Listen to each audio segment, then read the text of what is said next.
नमो बुद्धाय मित्रांनो, तर आपण आज चाललो आहोत प्राचीन इतिहास, बुद्धांच्या पावलांनी पावन झालेली भूमी आणि डोंगराच्या कुशीत उभा असलेला शांततेचा शुभ्र देणारा राजगीरचा विश्वशांती स्तूप.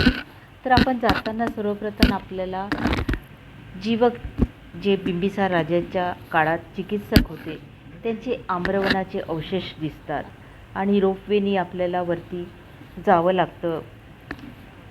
बिहारमधील हे पवित्र राजगीर, जिथे भगवान बुद्धांनी अनेक वर्ष ध्यान आणि उपदेश दिले, त्याच डोंगरामध्ये उभा आहे हा भव्य विश्वशांतीचा स्तूप.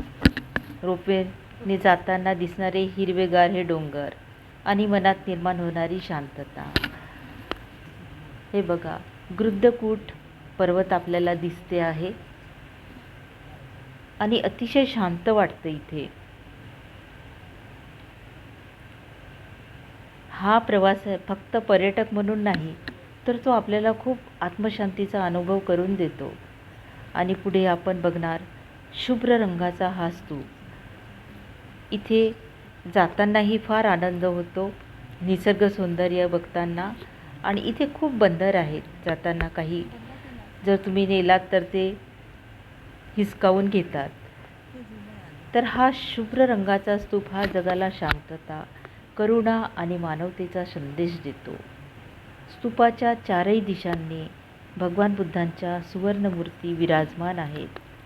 त्यामध्ये ध्यान, उपदेश, जन्म आणि महापरिनिर्वाण यांचे प्रतीक आहेत. आणि इथे वाहणारा मंद मंद वारा आणि घंटानादाचा पवित्र आवाज आणि सभोवतालची ही सर्व निसर्गरम्य शांतता मनाला ध्यानात हरवून टाकते. राजगीरचा हा विश्वशांती स्तूप म्हणजे फक्त एक पर्यटन स्थळ नाही, तर अंतर्मनाला शांत करणारा एक आध्यात्मिक प्रवास आहे आपला. तर हा विश्वशांती स्तूप बघा आपण.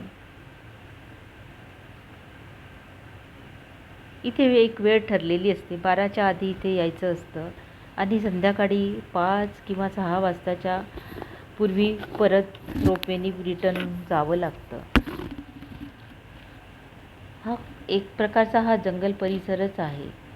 आणि शांती परिसर सांगतो की शांती बाहेर शोधू नका, ती आपल्या मनातच निर्माण करा. आपणास हा व्हिडिओ कसा वाटला, आवडला असेल तर नक्की लाईक करा, सबस्क्राईब करा आणि असेच व्हिडिओ बघण्याकरिता बेल आयकनला प्रेस करा. धन्यवाद. नमो बुद्धाय, नमो धम्माय, नमो संघाय.